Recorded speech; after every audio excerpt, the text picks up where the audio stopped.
Okay, welcome everybody. We're going to be doing a little thing here today, covering Unit 1 in IT and Business, where we're going to talk about the history of computing. And we kind of have this naivety in modern society that computers are just kind of recently invented and that we're really clever. We're the clever ones that finally figured out how to do it. And it's true, we are. We really have made a revolution happen. Basically, the modern computing technology that we use basically started out in the late 40s, early 50s, and has become what it is. And as we've discussed earlier today, it's really kind of taken over society. We kind of cannot operate without it at this point. But I also want to kind of dispel this notion that it just all of a sudden happened this past century that we had computing technology or even the thought to use computing technology. Computing technology really kind of starts with the need partially to store information. So how would people store information in ancient times? Yeah, they just write it down. They could put it on a piece of paper. Better yet, you want it to last a long time, carve it into stone, right? That's a really good way to do it because stone never goes away, right? Those Egyptians were smart. They built the pyramids, right? They're still there. There's still stuff carved into it. Like the whole Egyptian history is carved into like the sides of their buildings, right? And we can still read it and know what happened, right? Very, very important. The other thing that happened is people had this need to do math, right? And so, and store information in other forms. And for example, hey, how many goats did you kill, or how many wolves did you hunt, or whatever? And so you would, what's a real primitive way to do it? You just like make a notch in the wall, right? Or you draw a picture of the goat that you killed and paint it on the cave wall. Look, I've killed all these goats. How many have you killed? Aha, I've killed more, right? But eventually, people are starting to interact with each other and do trade and want to keep records of whatever. And then they find themselves needing to do math for a lot of different reasons. So they invent devices that can do math. Does somebody know like one of the first calculators that we had? Yeah, you got it. The abacus, right, is one of the world's most ancient mathematical computing devices. This is just a really quick little, view of what this looks like. But basically, if you look really closely at it, the way an abacus works is it has a top section and a bottom section. The bottom section has 5 beads. The top section has 2. Guess where that comes from? 5 and 5. So 1, 2, right? So you can count 5, move the bead up, count another 5, you got 10, right? And it all stems. Why do we use the base 10 number system as humans? Because we have 10 digits on our hands. Works good. Hey, what happens with that 6-finger guy? Oh, Baker's dozen, right? Yeah. But the abacus has been around for thousands and thousands of years. This is a Chinese device that was invented that to this day, a lot of Chinese people still use them to do math. This is really kind of weird. When I was a young kid, probably too young to be doing it, honestly, my dad would do all these trade shows. And we would always, every year, go to McCormick Place, and he'd go down there and hawk his wares on a wholesale level. Across the aisle from us was this Chinese importing company. They were always there too.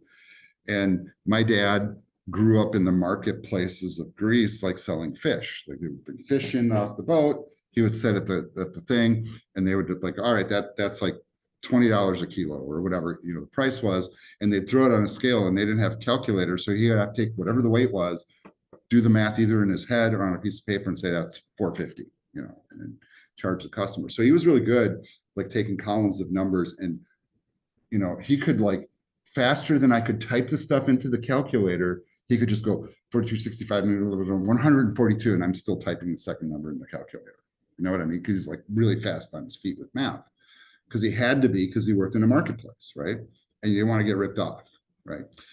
The Chinese people that were at our trade show, they would bring up their orders, and I would watch the old guy like on his abacus. It was just an amazing thing to witness. And he was just as fast with this like physical computing device. Now this thing's been around for thousands of years, right? I'm like, holy cow, that's impressive. The other thing to consider is how the heck did they build these really advanced structures thousands and thousands of years ago with mathematics, right? So they knew math really well thousands of years ago, at least like basic geometry, to be able to build the structures they did and even have them last this long. Very impressive, right? Really weird thing happened actually earlier this century. There were some people that were diving in the Mediterranean off the coast of Greece. And I don't know what they were like, searching a shipwreck or something, and they found the shipwreck and they pulled this device up out of the water, right? And didn't know what it was at first because it was all corroded. I mean, you can see it's like all nasty looking. But when they took it out, cleaned it up, analyzed what it really was, it turns out that it's this like complicated machine that is built with really precisely engineered gears and wheels, and the math that it takes to develop this kind of stuff is super advanced, you guys, right? Then they try to figure out, okay, what the heck was this for, right? This is like a Rolex watch found in the ocean that's thousands of years old or something, right? What they figured out is it's an astronomical computer that could compute the calendar dates, the zodiological progressions, eclipses, and weird stuff like that. So basically what it was is an ancient mechanical computer. And oh my God, they also kind of turned this into an Indiana Jones movie. Did you guys see that last Indiana Jones movie? The, oh God, what the heck is it called?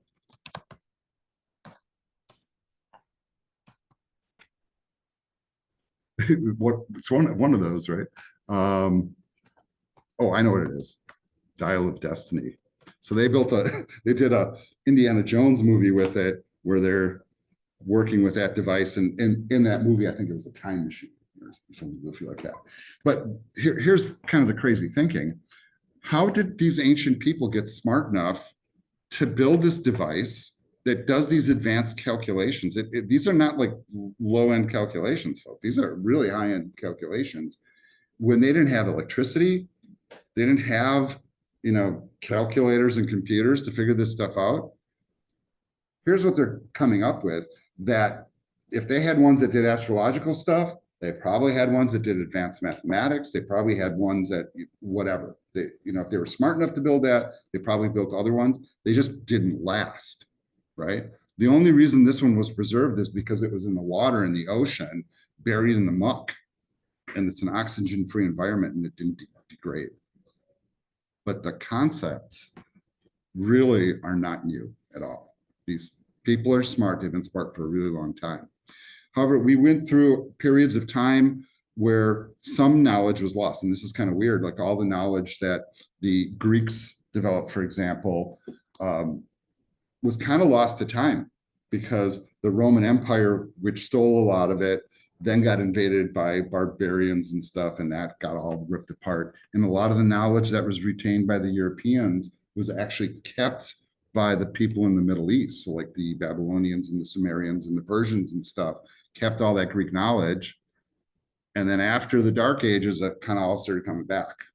And then we had this revolution again in mathematics and sciences, and then the printing press comes out. And what's happened over time, and you'll notice that like this goofy device, these goofy devices are built on the concept of the wheel, right? The moving parts. And that wheel drives a lot of technology also. One really fascinating aspect of it, frankly, is that before we had electricity, what did they use to power machines? This is really kind of a strange thought, right? Water power was generally what we used to power machines. So you would hook up a wheel, drive it with water. So you find a water source, you get that water to push a wheel around. The wheel turns a big shaft, and you can connect stuff to it. Now think about like even the power tools you have today, like a saw, circular saw, or a drill, or whatever. They all work on the concept of the wheel, right? And so what they figured out is they can take water power they can attach it to a big wheel, connect it to machines, and they can do all sorts of cool stuff. For example, they can use the wheel to mill up wheat into flour, right? But they can also connect it to just about any kind of device that would be driven by it. One guy who lived in France, his name was Jacquard. Let's see if I can spell this without, there we go. And he was a weaver, right?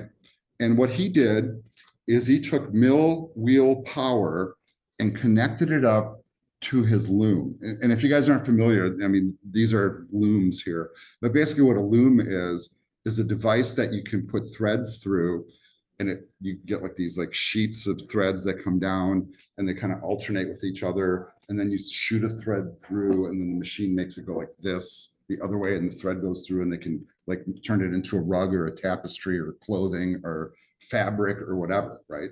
That's just how fabrics were made back then.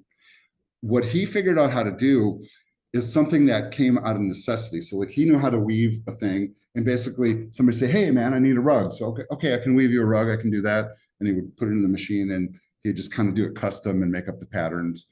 And then one day the King of France saw one of his rugs and he goes, man, that's beautiful. Can I have 100 of those from my palace, please? The guy's like, each one's custom. I can't like reproduce them. You know, I'm not sure which thread I put in at which time. I just kind of did it, right? And so he had to come up with a system to tell the machine how to reproduce that pattern over and over again. So this is what he came up with. He came up with this series of punch cards that were made out of wood. He strung them together with twine so they were in a pattern. So in other words, the pattern punched into the punch card would contain a set of instructions for the machine for which thread to send through at which time. And if he put the punch cards in the same order each time and ran it through, he could produce the same rug over and over again. And on top of it, he's doing it through a water-powered mill, so it was automated. So he was programming the machine to reproduce a pattern over and over again. So the world's first programmable machine, as far as we know, right? Interestingly, that punch card technology carried on into the future, and it was used with computer technology well into the 80s, by the way, to store and transmit information. But this invention was huge. Now, people were watching what he was doing, right? And I mean, this is like the early underpinnings of the Industrial Revolution is really what's happening. And one person that followed him was this guy, Charles Babbage. So I'll pull his image up on the screen. It's a cranky old guy, right? Charles Babbage looked at some of these mechanical inventions and he imagined, and what he did is he designed on paper a machine called the analytic engine. Right? And this is one of our first modern like computer tabulating devices. It was basically be a computer that is mechanical that you could write a program to feed into it, like feeding in a formula or something, and then you could feed in data and then it would extract an answer. And it was all done with gears and levers and knobs and switches and stuff, right? Mechanical system, no electricity. He was never able to build it. In fact, unfortunately, you know, back in the old days, these people didn't live very long. So you can see he lived like what? He lived to be 40, basically. Or a little bit longer than that. Anyhow, but he never got the machine to the point where he was able to build it. But he had this girlfriend. Her name was Ada Lovelace. And some of you may have heard this name before, right? It's kind of like one of those historical names. And what she did that was really interesting, her big contribution, I'll just click on that image there, is this piece of paper that you see in the background. She figured out how to write the programming instructions for that machine. So what you're seeing on that piece of paper behind her, in fact, this is the real one here, is the actual charting out of the first computer program, right? She thought up things like variables and loops and formulas and all this like really weird stuff that we use today in programming. And she did it on paper. Eventually the machine was built and they ran her programs and they worked. And what is the revolution? The revolution is that now instead of like, struggling to add stuff with like a abacus or like, like my dad did in his head, right? Or maybe on paper. Now they have a machine where you could feed the formula in and be assured that when you put the formula in, add the information that you get the right answer out. And it speeds up intense calculations tremendously. All right. Fast forward a little bit into the future, and we have this thing going on in the United States, basically that we'll say like mid 1800s, there's this huge influx of immigration happening here in the US. People are coming in from all over the world because the land is free. Basically, you just go out there and stay there and it's yours. So hey, that's great incentive to come. And we're expanding really fast, but the US Constitution had this little clause that said, hey, every 10 years, you have to go out and you have to do a census, right? Not a problem. When it was 13 colonies, it's like New York and Pennsylvania and whatever, we'll just cruise around those states and gather up the census info. Now throw in like Montana and Wyoming and California and like the whole West, when there was no trains, barely any roads, whatever, it was a dangerous place to be, right? You're in the wilds of North America, and they still had to collect the census information, and they would literally have to go out there like on horseback or whatever and climb the mountain and go up to your cabin and go, hey, how many people live here? Okay, thanks. Write down a piece of paper and then leave and take the info back to Washington and file a report. The problem was the country was so big and so many people were coming in, they couldn't do it in a 10-year time frame. And they would come back, and by the time they'd come back, it's like, oh, we got to start the process again. We didn't even tabulate the old information. So they had a tabulation problem. They couldn't tabulate the information fast enough.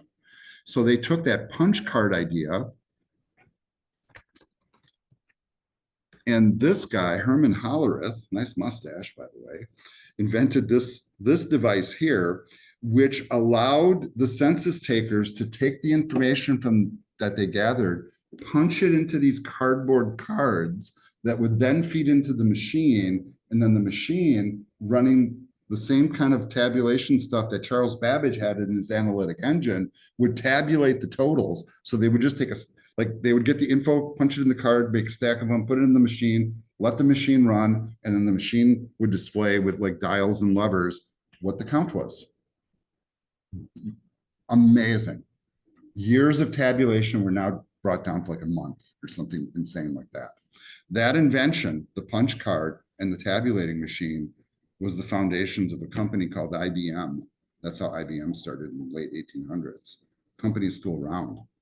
Those of you in the software program, what system do you guys work on? The IBM iPower system, right? Yeah, so the legacy continues, and it all started there. Now, once they had an electromechanical machine like that, man, I mean, the technology was there, but we, for a long time, would have these floating around, these adding machines, and maybe sometimes you go to like antique stores and stuff and you see these things, right? But these are basically an extension of that same technology. They're mechanical computers, right? And you can see it's even got a lever on it. You like punch these keys, you pull the lever, the gears turn inside, and that does the calculation, and it prints on a piece of paper. Like, wow, right? Here's the weird thing. When I used to be a youth, a little bit younger, I used to go to the Kohl's food store in our neighborhood up in Milwaukee, and they still had mechanical cash registers. It was like, that's what the lady did. That's how we get checked out before they had scanners and computers and all that stuff. So mechanical computing came into play. That technology kept improving. By the 30s, the Germans, the British, and the Americans all had electromechanical computers that were getting pretty advanced. The Germans, in particular, had some that were kind of scary. And one of those weird devices that they created was this, the Enigma machine. And this was used during World War II. And this gave the Germans a huge competitive advantage, if you want to talk about competitive advantage. What this device did is they would send coded messages to their ships and their remote units over radio. Radio can be intercepted by anybody, and they would just send out like these series of letters and whatever. But what the Germans invented was this device, which would basically, it was a cipher. They would type in a message, they would change the algorithm every day, and it would output, like whatever they would type in, it would output it a different way. And then the ships knew how to decipher it, so they knew what their instructions were. The British were working on this device to try to defeat it. Okay, well, this is that shows the, okay, I'm looking for the device. There you go. So there's this guy in Britain, brilliant mathematician, who worked with a team of other mathematicians to try to crack that code for years, right? They ended up building this device called the Turing machine, once again, electromechanical computer system, and they would take those German codes, feed it into the machine, they're trying to crack them. The Germans burned themselves, though. Here's what they did. At the end of every message they would send out, they were dumb. They would say Heil Hitler at the end of every message. And eventually the British figured that out. So at least they had a starting point to crack it. And here's how clever the Germans were. They would change the cipher every 24 hours. So it was only valid from like 6 a.m. to 6 a.m., right? And then the next day they have a new cipher. And so you got 24 hours to crack it. But once the British figured out that it was Heil Hitler, well, now they had all these letters, right? So they had a starting point. Eventually they cracked it. And it was the turning point in the war, because now they knew what the Germans were doing. And they also kind of had to be careful, like when they were using that information, because if it was too obvious to the Germans that they knew the codes, then the Germans would stop sending them, right? So then they lose that advantage, you know, et cetera. So very fascinating device. But what's really interesting is if you guys ever go to the Museum of Science and Industry in Chicago and see the submarine, do you guys ever do that thing, right? Some of you, if you haven't, you should. The US during World War II captured one of their subs and retrieved one of these machines, and the sub and the machine are on display in the Museum of Science and Industry in Chicago. Some of the earliest computing devices and, you know, cybersecurity kind of stuff. Fascinating, you know, absolutely fascinating. All electromechanical. As the war progressed, the computing technology that the Germans had in place put them at such a competitive advantage. They were coming up with all this high-tech stuff way before anybody else. They had jet planes before the end of World War II. Can you imagine if they would have waited a couple of years, deployed, fought us with jet planes instead of propeller planes? We'd all be speaking German right now, folks, right? They also had all these scientists that were working on like nuclear weapons and other advanced propulsion systems.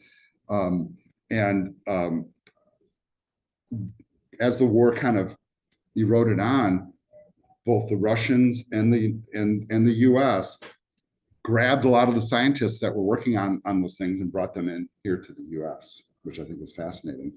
The United States ended up building a computer system, the first fully electronic programmable computer, no mechanical parts, right? It wasn't gears and wheels anymore. Now it was all electronic, right? The electronics that were at the heart of it was a vacuum tube. I'll show you a picture of that in just a second. But this is what the computer system looked like.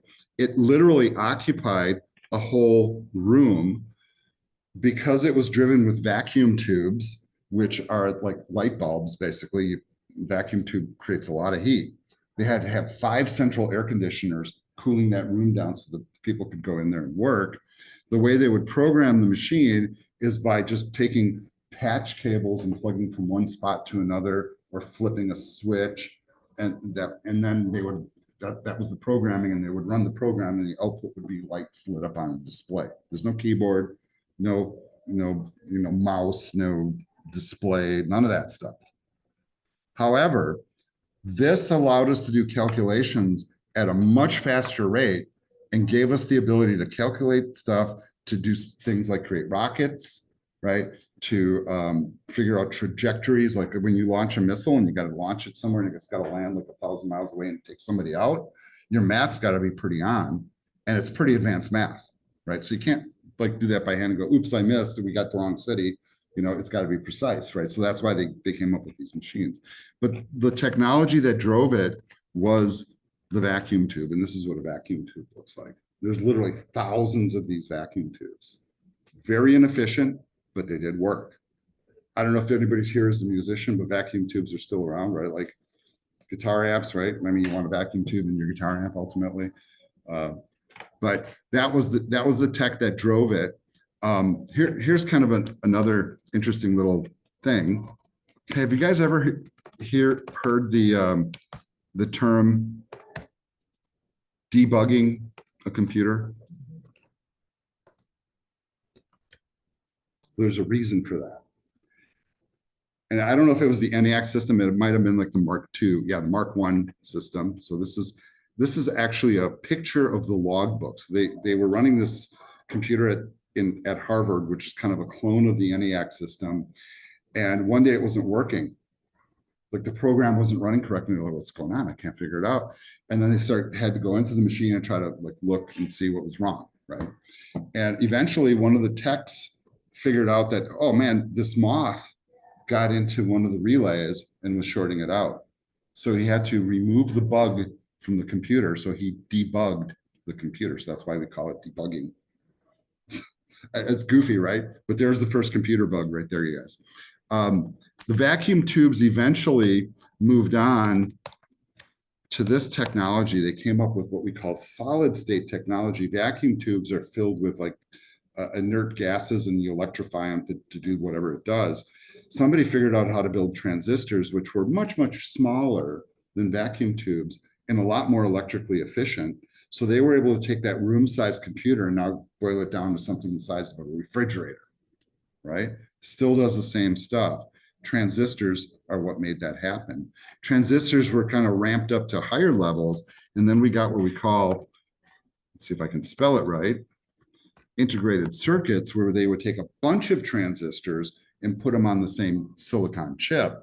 So instead of having one transistor, you might have a chip that's got 8 or 64 or 128, or like a modern CPU, which has billions and billions of transistors on a chip this big, like the size of a quarter, like, you know, a couple of millimeters thick.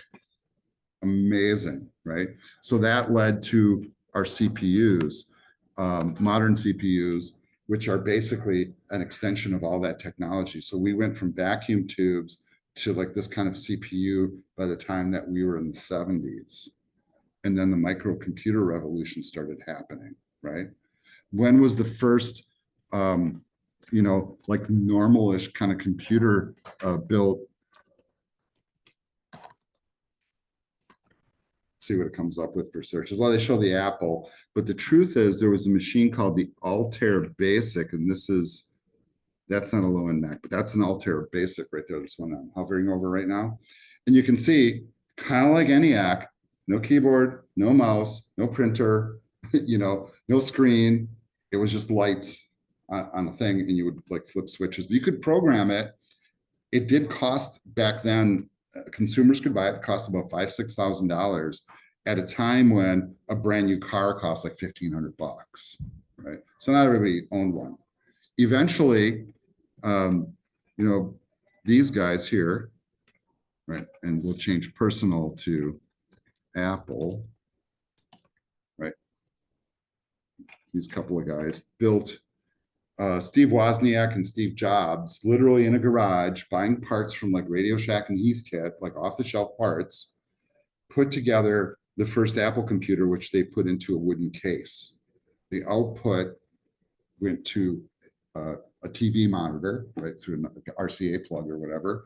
It had a keyboard, and then eventually they hooked up like floppy drives to it.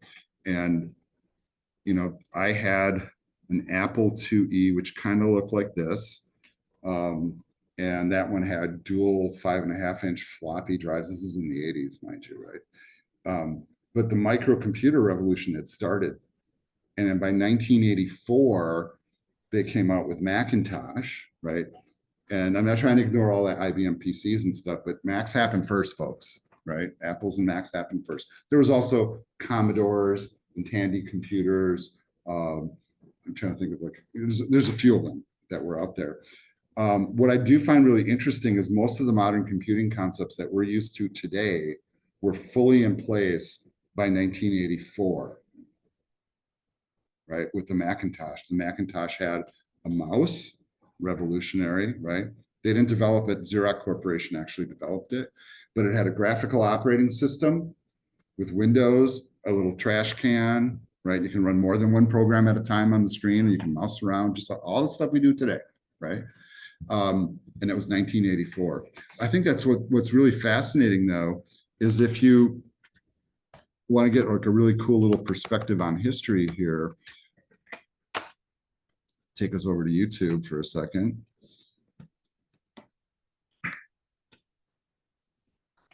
So during the Super Bowl that happened in 1984, Apple did this commercial to premiere the Macintosh because it was brand new, and this is how they announced it to the world. I'm gonna put the thing up on screen, and the commercial is based around the theme of a book called 1984. Has anybody ever heard of that? All right, so some of you, right? Like if you went to a good school, they made you read it, right? And back when I was in school, it was this thing. There's movies about it, but there was this vision of the future back in like the mid-century when computers were first coming out, that by the end of the century, there'd be this entity called Big Brother that would oversee all the stuff we do, and everything's interconnected, and you can't hide anything. Sounds like today, right? They were just off on the timing a little bit,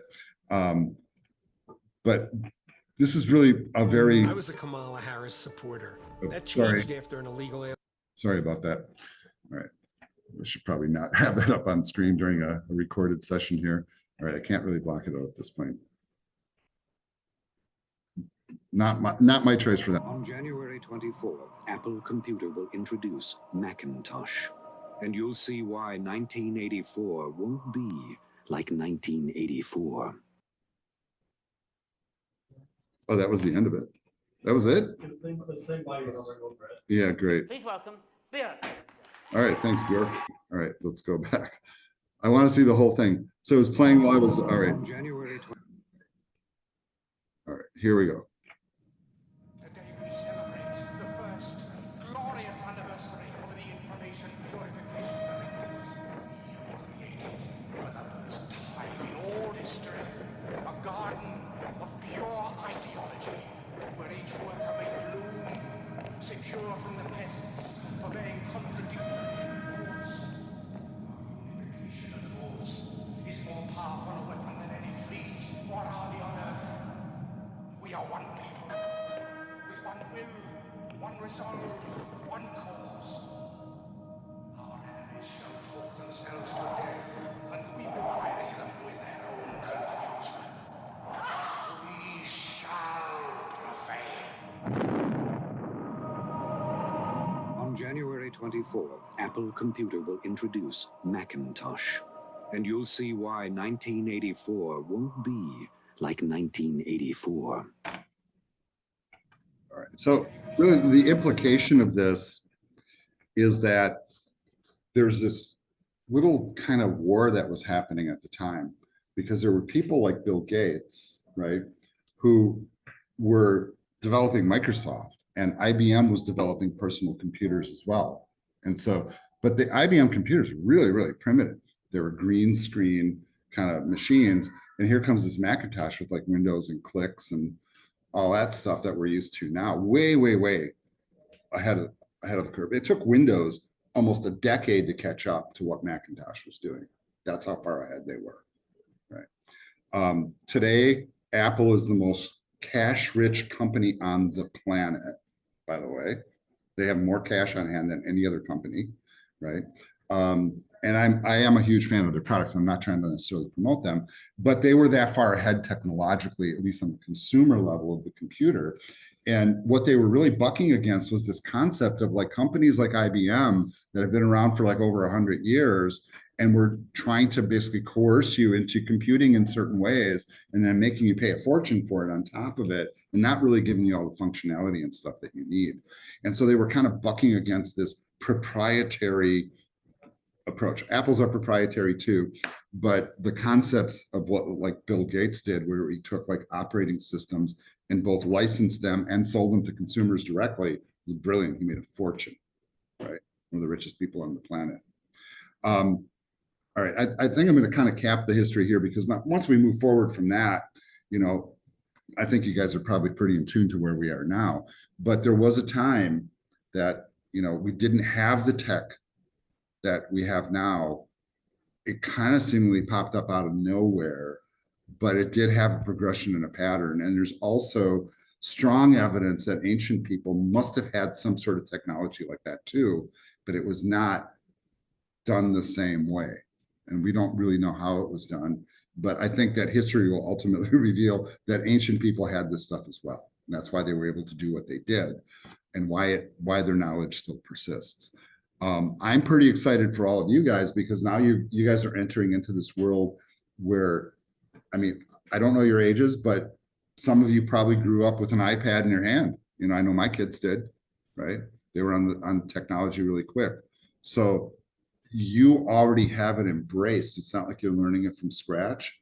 You have so much opportunity ahead of you as a result, right?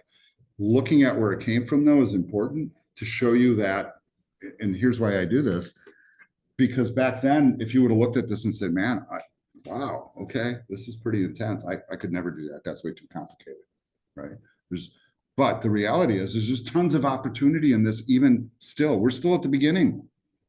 This stuff's only been around for 20, 30, 40 years. It's brand new. It's not like it's been here for thousands of years. So where it's going to go, who the heck knows?